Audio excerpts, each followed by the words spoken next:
Allez, on plonge directement dans le vif du sujet. Imaginons une seconde une collision frontale, mais vraiment d'une intensité folle.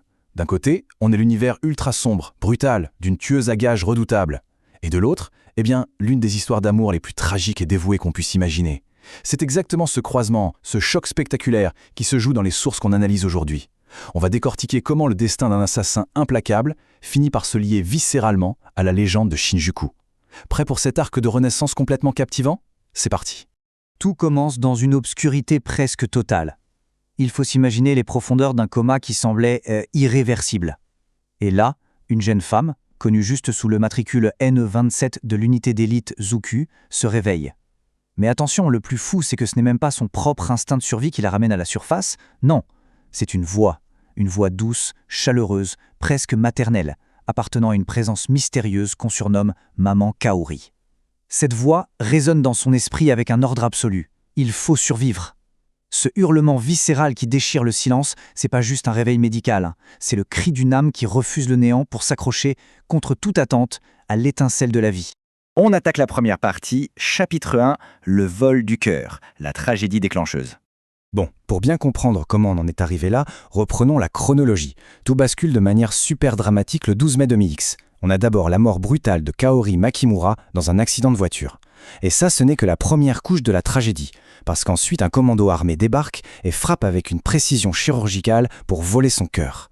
Un cœur qui, à la base, était destiné à sauver une vie via un don d'organes, tout ce qu'il y a de plus légal.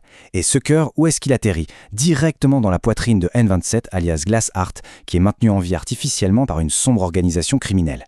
On fait un bond d'un an en avant. Après une année entière de coma que ses ravisseurs jugent improductif, la jeune fille est sur le point d'être éliminée. Et c'est exactement là que se produit un miracle un peu macabre. La force vitale de l'organe greffé force littéralement la tueuse à revenir d'entre les morts. Ce qui est vraiment super intéressant quand on regarde ces éléments de plus près, c'est la dualité psychologique complètement extrême qui se met en place. Sur la gauche, on a Glassheart. C'est une machine à tuer, brisée par un entraînement sadique, qui porte quand même le poids de 50 assassinats. Et son seul moteur à ce stade, c'est un profond désir de mourir pour échapper à son cauchemar. Mais sur la droite, résidant carrément au sein de son nouveau cœur, on retrouve l'essence même de Kaori Makimura. Et là, c'est tout l'inverse. Une volonté de vivre inébranlable, des souvenirs super chaleureux de robes de mariée éclatantes et un amour absolument inconditionnel. C'est un véritable choc frontal entre la programmation froide d'une tueuse et une résilience émotionnelle hyper lumineuse. Ce qui nous amène directement à notre chapitre 2, l'évasion de Glassheart. Briser les chaînes. Alors, cette fameuse collision interne, elle ne va pas rester silencieuse bien longtemps. Le passage à l'action est explosif. Étape 1, l'évasion. Oubliez la discrétion, Glassheart pulvérise carrément sa prison médicale avec une énorme explosion au C4. Bam. Étape 2, guidée par une intuition foudroyante, une intuition qui, au passage, ne lui appartient même pas, elle pirate des bases de données ultra sécurisées pour mettre un visage sur l'homme qui hante ses visions. Ryo Saeba. Et enfin, étape 3. Une fois lâchée dans la rue, elle utilise une violence chirurgicale pour extorquer le légendaire code XYZ aux voyous du coin. Le contraste est juste saisissant. Ces méthodes restent celles d'un assassin surentraîné, brutal, expéditive. Mais le carburant derrière tout ça, le moteur, c'est une force émotionnelle totalement inédite pour elle. Allez, on passe à la suite avec le chapitre 3, en route vers Shinjuku, le pèlerinage. Pendant que le syndicat du crime hallucine complètement face au comportement imprévisible de leur tueuse d'élite, du côté de l'entourage de Ryo, on essaie de gérer le deuil de façon un peu plus rationnelle. Saiko et Umibozu, eux, s'en remettent à la logique pure. Au Katsai, ce colosse de Umibozu lui conseille même d'arrêter les frais, le traitant tristement de cerf-volant à la dérive, maintenant qu'il a perdu sa partenaire. Mais Ryo refuse catégoriquement de passer à autre chose. Il balance les enquêtes policières bâclées et les bilans médicaux aux oubliettes. Il fait le choix d'une foi totalement aveugle, intimement persuadé qu'il arrive à percevoir, presque de façon extrasensorielle, les battements du cœur de Kaori qui se rapproche de lui, là, quelque part dans la ville. Donc le point crucial, c'est vraiment ce concept-là, la mémoire cellulaire. Même si la science peine à valider le truc dans la réalité, le récit l'assume complètement comme une vérité métaphysique indiscutable. L'organe transplanté ne fait pas juste pomper du sang, non, il transfère carrément l'âme du donneur. Et ça donne des situations dingues. Glassheart se retrouve perdue et soudainement elle a une envie irrésistible de boire du café, alors qu'elle détestait ça avant. Son esprit est littéralement colonisé par des petites habitudes du quotidien qui ne sont pas du tout les siennes. C'est à la fois absurde, fascinant et finalement superhumain.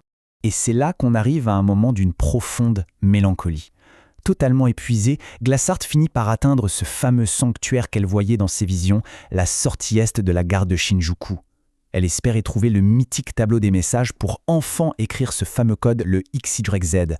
Mais elle se prend de plein fouet la réalité du temps qui passe. L'ère des téléphones portables est passée par là et le légendaire tableau a tout simplement été retiré. Ce vide architectural dans la gare, ça fait vraiment écho au vide d'une époque révolue. La fugitive se retrouve là, complètement paumée dans une ville qui a effacé ses anciens repères. On avance dans notre analyse avec le chapitre 4, la mémoire cellulaire, la collision des identités. Et ça illustre brillamment le moment où tout bascule. Face à cette énorme désillusion, le corps lâche. La détresse physique et la surcharge émotionnelle finissent par provoquer un vrai court-circuit. Récupéré de justesse par le doc, c'est l'heure de vérité médicale.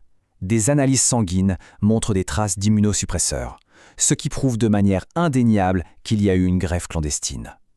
Mais le truc qui glace le sang du vieux médecin, c'est ce qu'il observe. Il reconnaît, sans l'ombre d'un doute, les mimiques et la gestuelle de Kaori chez cette jeune femme inconnue. Et quand elle se retrouve seule dans sa chambre, le phénomène va bien au-delà de la biologie. Dans le miroir de Glassart, c'est le reflet et la voix de maman Kaori qui apparaissent, et qui revendique haut et fort sa place dans ce corps qu'elle partage désormais. Quand la vérité éclate, les réactions des deux côtés sont diamétralement opposées, mais elles cachent toutes les deux une souffrance énorme. Ryo, lui, s'enferme dans un déni monumental. Il balaie d'un revers de main toutes les preuves scientifiques du doc, refuse de voir en elle une substitut et essaie de masquer sa douleur derrière ses fameuses bravades de séducteur. De son côté, Glassart se prend la réalité en pleine face.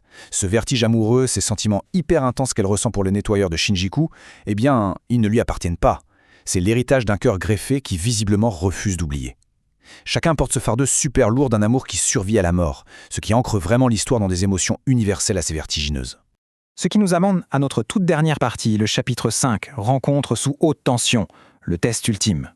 Sauf qu'on n'a pas vraiment le temps de s'attarder sur la psychanalyse, parce que le danger refait très vite surface. La mafia taïwanaise débarque à Shinjuku pour récupérer sa marchandise, avec à sa tête le redoutable Monsieur Lee en personne. Et là, l'action reprend ses droits avec une intensité folle. Un tir de sniper complètement dingue, effectué à plus d'1 kilomètre de distance, vient frôler le grand patron de la mafia. Et ça, c'est pas juste un avertissement pour faire joli. Ça prouve de manière éclatante que Glassart a anticipé la menace bien avant que les choses ne dégénèrent. Ses instincts de l'unité juctois, son sens tactique incroyable, tout est resté intact. Elle n'est plus du tout la proie facile d'autrefois. Là, elle est sur son nouveau terrain et elle est prête à frapper.